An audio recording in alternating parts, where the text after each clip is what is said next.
I got diagnosed with postpartum depression in 2017, and I did go on medication. It made me different. I wasn't as happy. So I started studying about spirituality and how the mind worked, and I kind of coupled them together. What I came to realize is that it was more so my job and the lack of support I was getting. And I started to understand the main focus of why I was feeling the way I was feeling. And then I had my second daughter in 2019, and like the same thing happened all over again. And I was like, something has to change.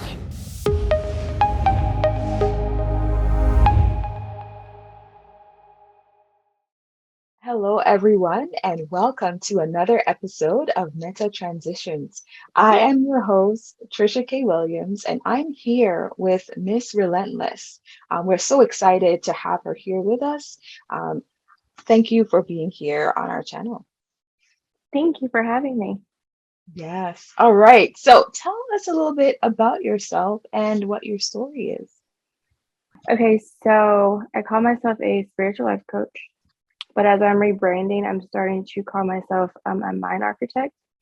And how this all came into play is I got diagnosed with postpartum depression in 2017. And I did go on medication, and I always strongly oppose any type of medication. And in order to come off of it, because I hated how the side effects and everything were, it made me different.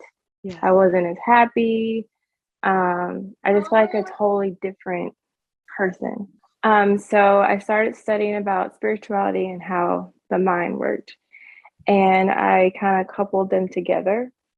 And so within, I want to say, I was on it for 3 months. And then that last kind of into the fourth month, I didn't get a refill. And I told him that, I found this method. I'm going to see if it works. And that's what I did. And he monitored me every couple days. But I didn't need it anymore. Thank God. But what I came to realize is that it was more so my job and the lack of support I was getting. And I started to understand the main focus of why I was feeling the way I was feeling. And then I had my second daughter in 2019, and like the same thing happened all over again. And I was like, something has to change. So what happened is, I really got deep into it, and I was meditating, and I was like, there has to be a way for me to leave this 9 to 5. Cause I was working retail, and it was like sporadic hours, nothing was consistent, and it was just messing with me because I really wanted to be home with my girls. So I said, this is gonna be my last Christmas, 2019, working ever in retail. And then what happened was in 2020, COVID happened. So I got laid off. And then I went in, I was like, there has to be something I can do to give back to others to kind of help them through. Because a lot of people were getting, laid off or furloughed or even just let go from their jobs without pay. And so I went into spiritual coaching first. I got that certification. And then I got different types of mindset type of certifications too. And then I started reading a whole bunch of books. I think I've read since the pandemic started almost 100 different types of books, but they're all like self-help books, knowledge books, some even textbooks. And, I came up with different ways to help people. So like on my Instagram, it's all about changing your mindset in order to be abundant or prosperous. Because I want to make sure people live a life that's not set on a structure or a limited life where you can't really, go that far. That's kind of like my story, was overcoming a really dark place and finding beauty out of it. So that's such a great story, a testament to the idea that uplifting ourselves first, can really be a tool to then be useful to help somebody else. Yes. All right. So maybe tell me a little bit more, about maybe specific stories that led to, that transformation of you going from, being in postpartum depression to now being a spiritual coach. So I was on a spiritual journey beginning probably roughly 2010, 2011, somewhere in there. Mhm. So when I did get diagnosed, I wanted to find the root of what it was, but then I just kind of went with the flow and I just, got the medication just to kind of get through. So I was conditioning myself to what my doctor told me to do. Yeah. And that started having chaotic effects because even though I was okay, I was just kind of chill. I wasn't as animated. I wasn't laughing. And even ironically, my customers picked up on it too. They're like, "Are you okay?" And I'm like, "Yeah, I'm fine." Because I didn't want to even tell anybody that I even had postpartum depression because I felt like they would judge me.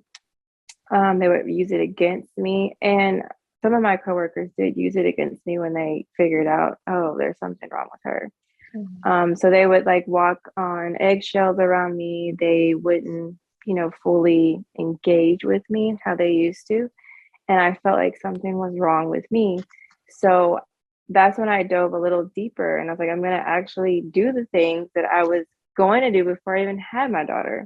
So Yeah. I started doing that and I would stay up late, even though I was supposed to be sleeping with baby. I would stay up late just to learn like the different things. And I started learning how to just go within myself and meditate and be here, but also be there.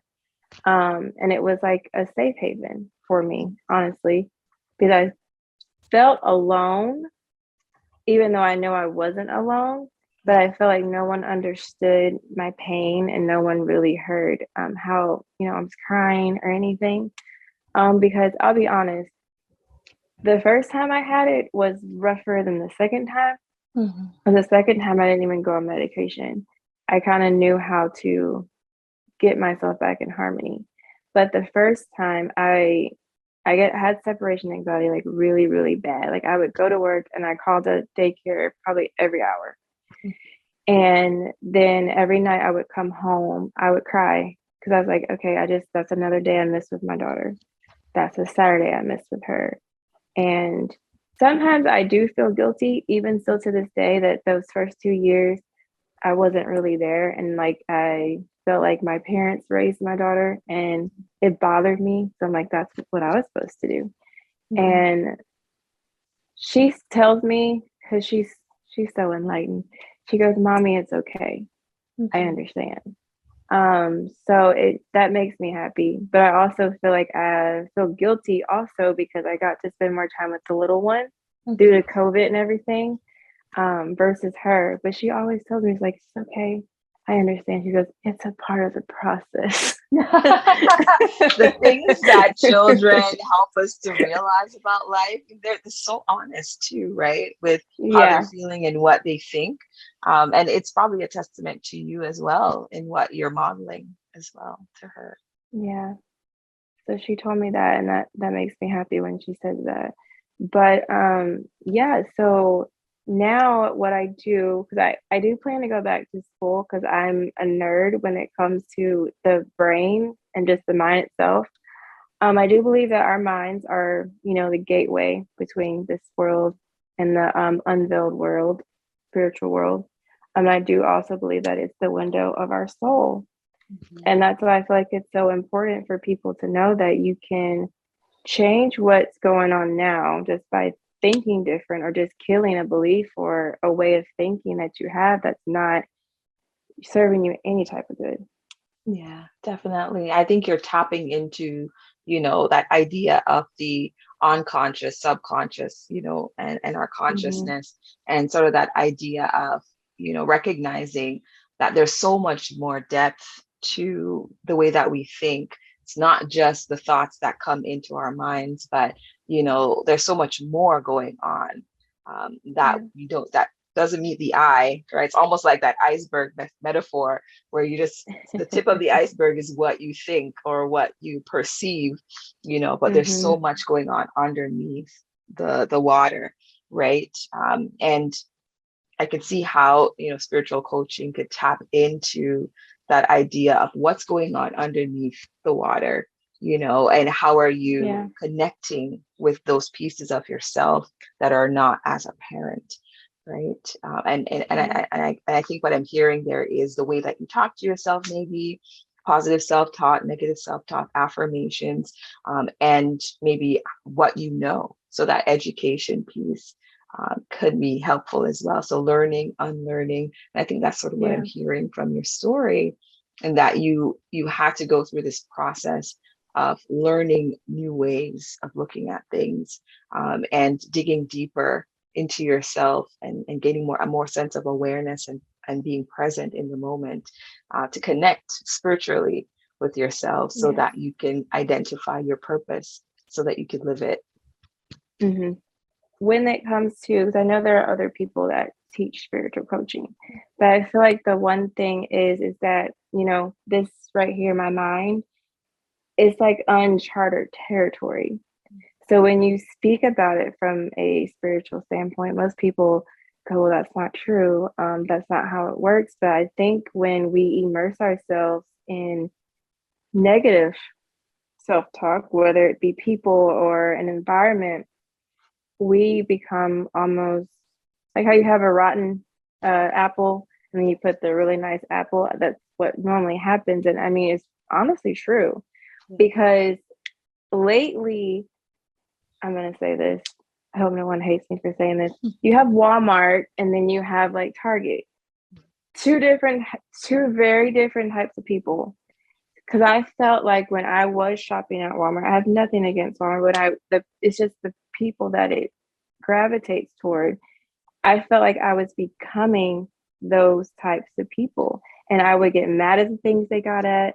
I would have the unhealthy eating habits they had. I didn't check in the labels. But then when I go to Target, because here we have the Target that has the produce and everything, Mhm. different type of people, so nice. Every time I walked in, would, greet me. Anything I needed help with, they stopped what they were doing. They would help me. And every time I go in there, I always feel I don't know their names, but they remember my face every single time. I can't say the same thing for Walmart. So I noticed when I stopped going to Walmart and I go to Target probably 5 times a week. That's probably a really bad habit, but um, I noticed that my behavior started to change and I started telling random strangers, hey, how are you? I even recently, because I teach people about money. Mhm. So when I go to the restaurants, instead of like, I think my last bill was like $40 and the waiter was so nice. So I just gave him like, another 40. And I was like, I hope you have a blessed day. And he was like, well, why did you give me so much? And I was like, well, in order for me to receive and, the flow of energy and money, I'm giving to you because I'm gonna get it right back. Mhm. And I was like, I don't know, like, your life situations, but I was like, I just gave from my heart because you helped me. You didn't have to come to work today because it's a job shortage, but you didn't have to be here. And I didn't have to come in this restaurant, but we happened to meet and here you Mhm. go. So that's how I'm really big on gratitude. So big on it. Yeah, yeah. So it's sort of that way of paying it forward.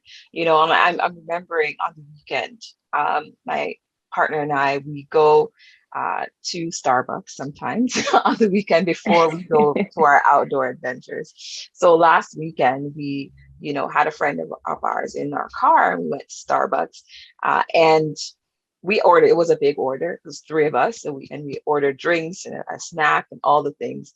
And we get to the counter and the lady's like, oh, don't worry about it. The person in front of you paid for your order. And we were like, what?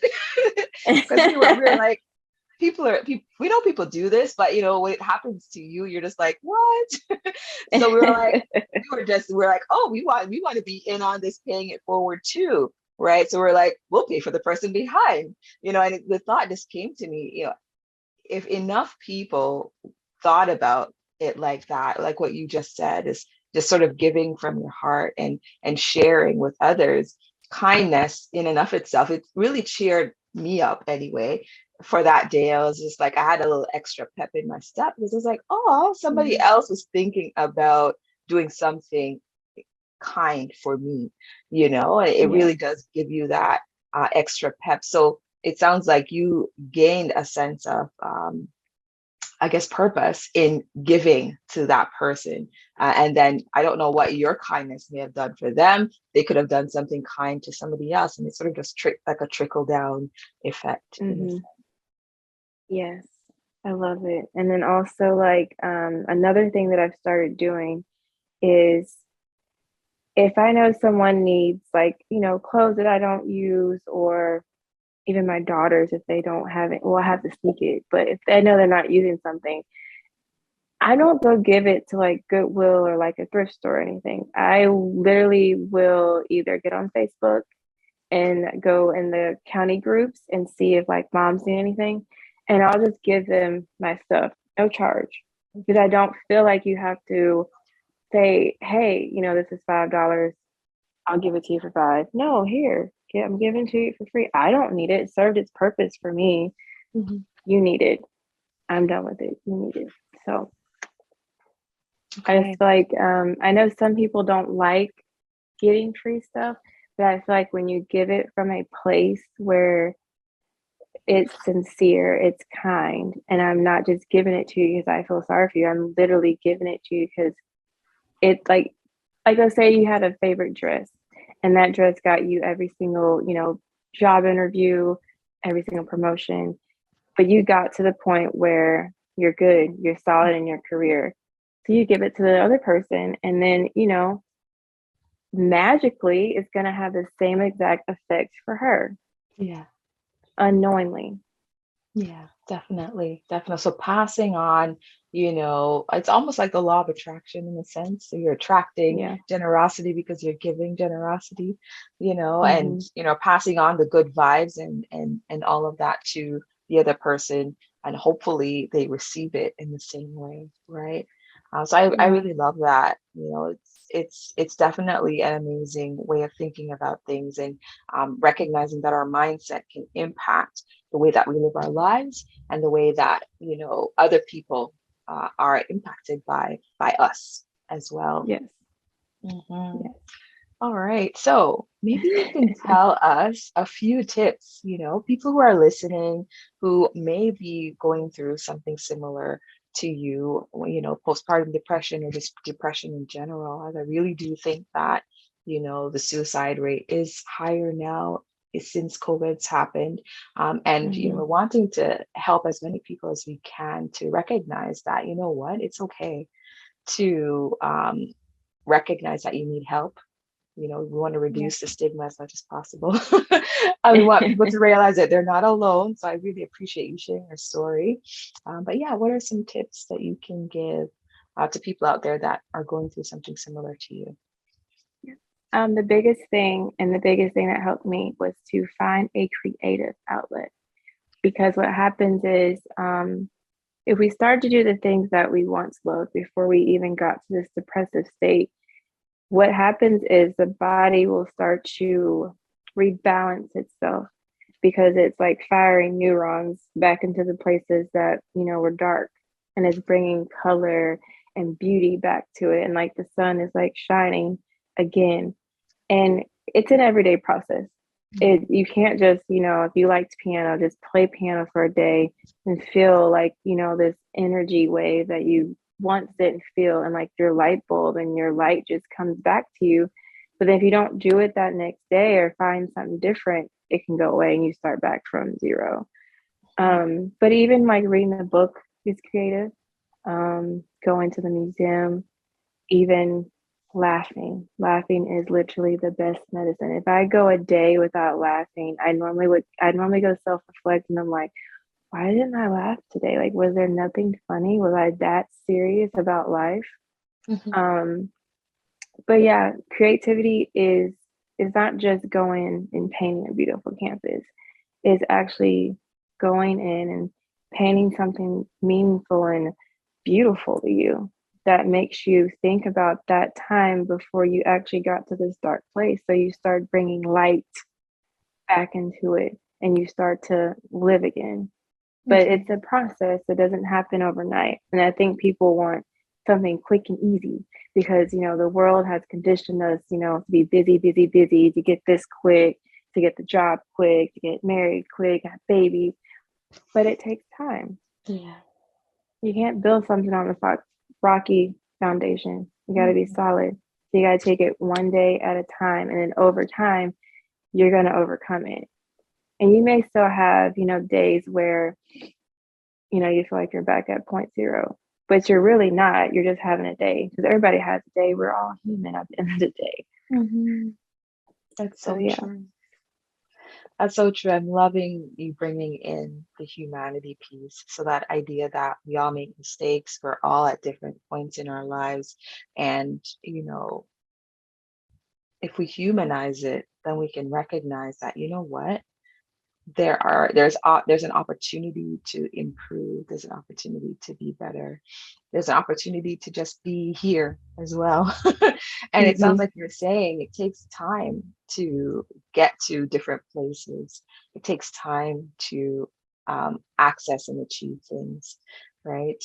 And the piece that you talked about before, where if you are able to tap into creative pieces of yourselves, then that can bring light into, the dark place that you're in. Hmm. And I will also admit that I've been depressed before.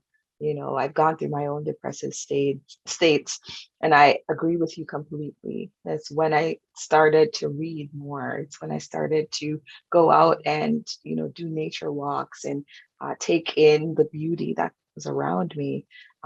Was around That's what really helped me to see the light again. So Hmm. definitely agree with you. If you're open to creativity and open to experience it, it can definitely help to pull you through for sure. Yeah. I do want to identify, though, the two different types of depression. So there's depression that is a chemical imbalance, right? That is very much a biological thing. That a lot Hmm. of times,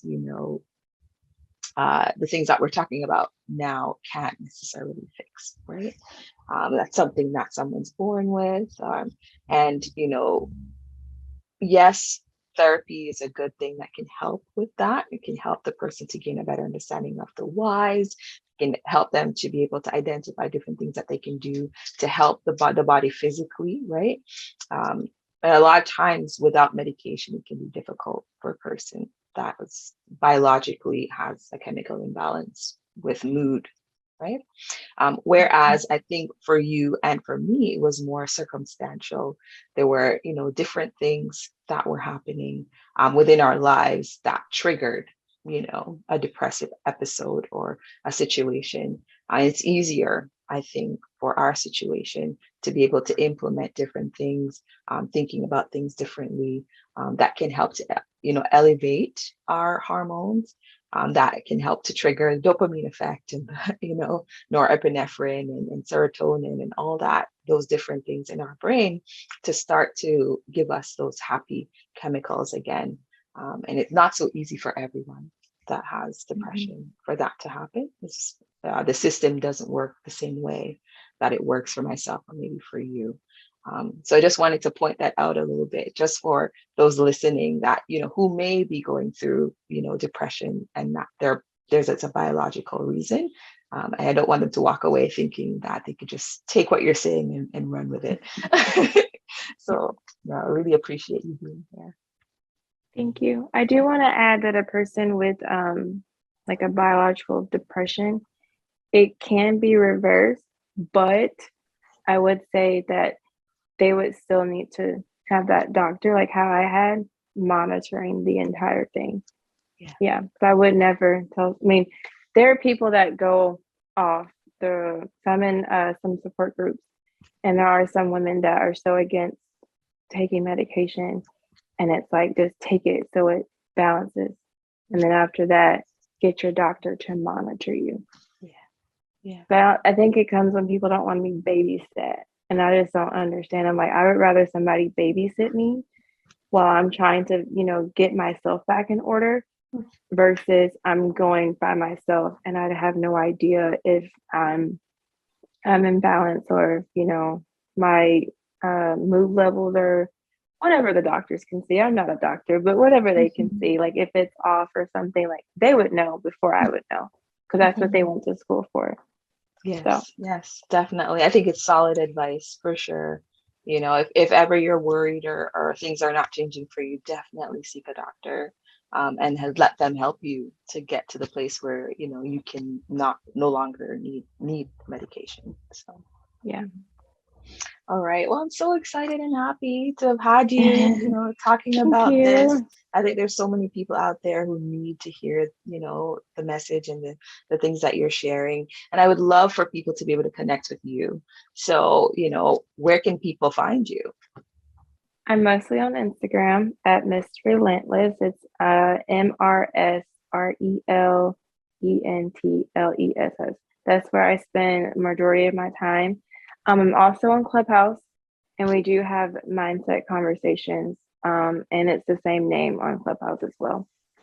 Perfect. Wonderful. I really appreciate you coming. We're going to put Ms. Relentless, her contact information in the description box below. So please go and check out her Instagram page, Clubhouse, and connect with her. If you want to continue having conversations about, depression and needing to connect with yourself and spirituality.